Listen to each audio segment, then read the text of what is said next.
Alrighty, giving the lemon verbena a bit of a clip. That's left us with a fairly substantial pile of leaves here, which will dry out and I'll process. Just like the mint, you probably, you can see the little blue box there. That's got mint leaves. Still getting the process in those mint leaves. Yeah, we've been doing a few other bits and bobs.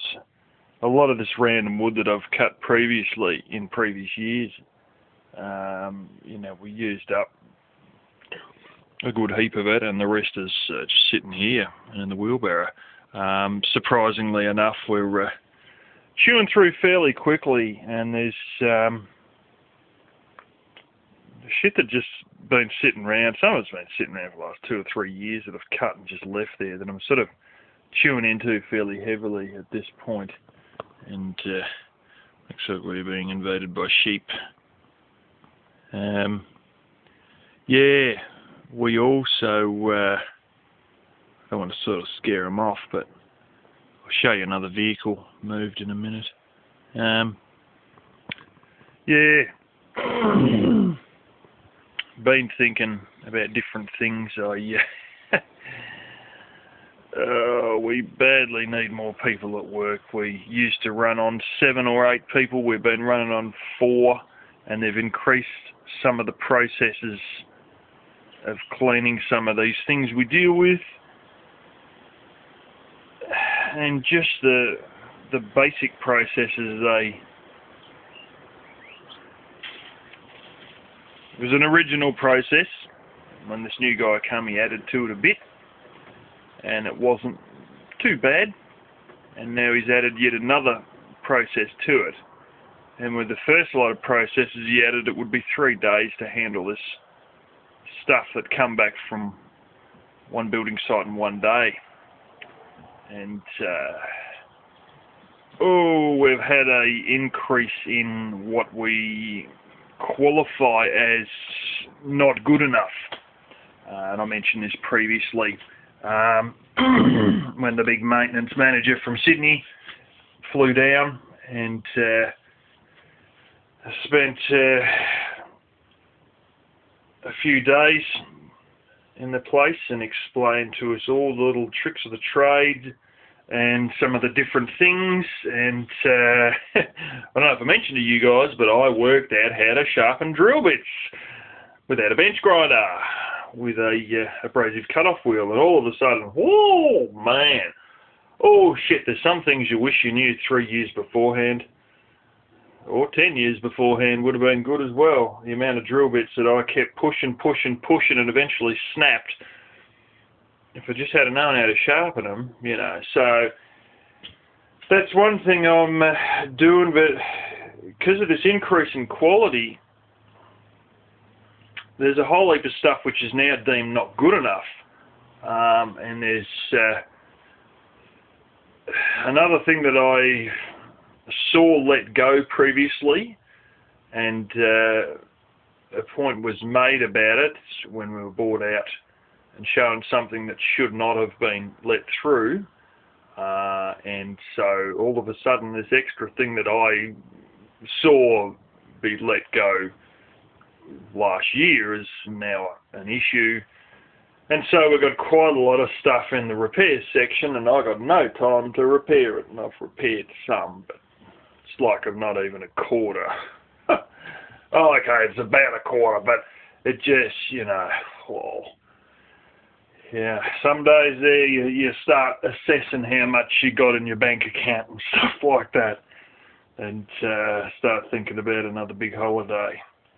And I was assessing how much I had in my bank account later on that day, as I was checking that my paycheck had indeed come through.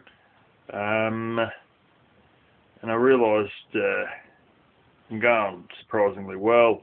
Even working 3 days a week, I'm actually gaining money, not going backwards.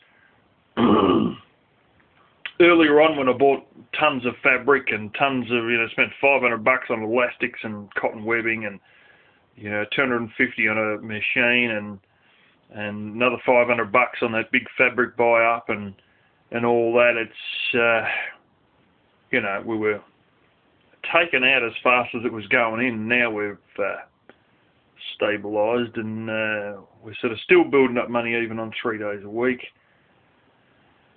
And of course, you guys know there's plans in the works involving Solomon Islands, and I don't know how much all that's going to cost. I mean, just there and back's $1,500, I think, to fly there and back. You know, sometimes you get to these ideas that, oh, you know, I've had floating around previously and never really acted on due to lack of cash, or really speaking, the hope of finding a better opportunity. You know, I was thinking once again about some of the houses in my sister's town and how they primarily rent to single mums because of the low rent. But then you calculate the cost of the rent, which I'm not 100% sure, but I've got a fair guess, and the cost of the house, and holy shit, they blow the hell out of owning a house in the city and renting it out. And realistically speaking, you know, I'm not too far off buying a lower end house in that town that would require fix-up with the cash I've already got. Interesting, and in all honesty, you know, I could use the cash I had as a deposit for 3 houses. And like some of these houses, if you do the maths and all that, they pay themselves off in 3.5 to 5 years, and it's like, scratch! Not including property taxes, maintenance, initial setup costs, you know, stamp duty, fucking real estate fees, blah, blah, blah. Because, of course, you're going to have an agent in dealing with all that. But a lot of that stuff, you know, probably just come out of my own pocket anyway. But I realised that if I had 3 houses, maybe it'd need to be 4, but 3 houses, I could live comfortably without even having a job, just living as a landlord. And inevitably I've known that if you don't have a job, you end up going a little bit loopy over time, and your sense of time goes out the window, and you don't necessarily, well, you don't necessarily go loopy, but I'm not saying it's great for your mental situation with you become too far removed from the rest of the outer world if you don't get out enough, is what I'm trying to say. And going to a day job does get you out and about with other people in the real world. And, you know, I've had times there where I've, you know, gone on bloody... Well, back in the days when I was at the radiator joint, we were all offered redundancy packages, and I took it. You know, there's 6 to 9 months there where I wasn't even looking for a job at all. I had plenty of cash in my pocket, you know. And, yeah, it's not really a healthy thing not to work. But having said that, I'd have enough income coming in that I wouldn't actually have to, purely out of rental income. You think of these things sometimes. You think maybe if you, you know, went as tight as you could with costs and, you know, got yourself a wife and didn't worry about all the sewing stuff and just went back to 5 days a week for another 4 years, you may well pretty much own all these things outright in 4 or 5 years. Thoughts do occur. That would mean by age 41 I would be more or less financially free. And, you know, let's face it, I'm fairly free now, really speaking. I'm in no debt. And, yeah. Anyway, these sheep are gone. I'll show you what else we done.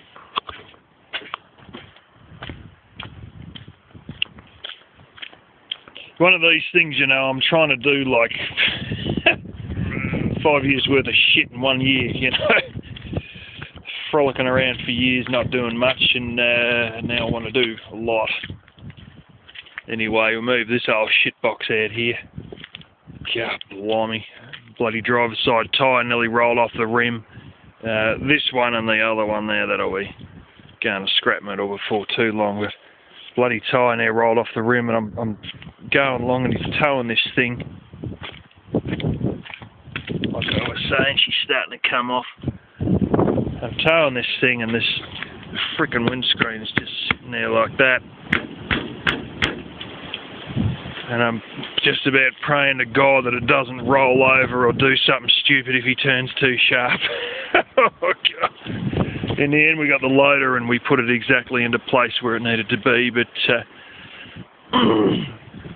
that's another heap of stuff taken care of. I think I showed it already. There's going to be a lot of wind.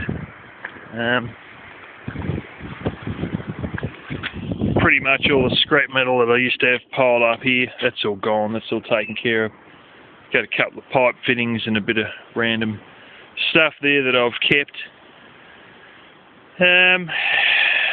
Yeah, I think you'd be able to see the big pile of wood from here, if I'm not incorrect. Lots of piles of wood. Grass is coming up fairly well, actually. All the sheep concerns are sort of off. We did sell a few a while ago.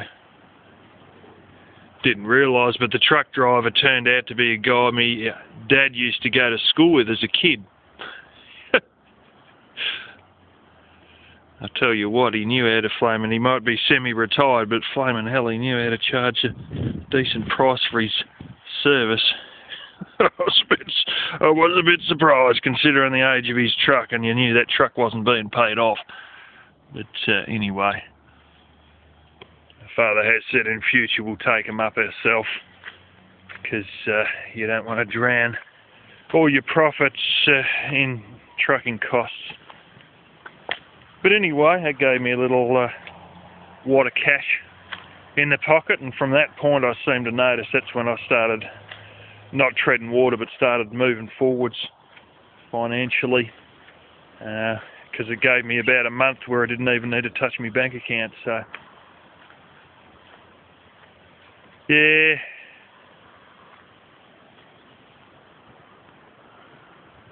all this area used to be all full of shit, and it's all cleared out. I don't know if I ever put the video up. I don't think I did, of all the stuff being towed out of here. It was pretty epic. There's another stack of wood behind that stone fence. The bonfire. And he's over here with a loader who re-crushed all the stuff. And it was too loose, as you saw in the initial video about it being fire resistant. So he squashed it all, and we got a good deal of it burnt last night. Not all of it, but I got another big pile of sticks that's sort of hiding in between these cypress pines and the boxthorn. I was going to burn it, but I'll tell you what, I'll probably fucking take the whole joint out if I do. It's just too close to other stuff. And although I've done something similar earlier on, it was of less risk because the branches that it was underneath were so high up, it really didn't make much of a,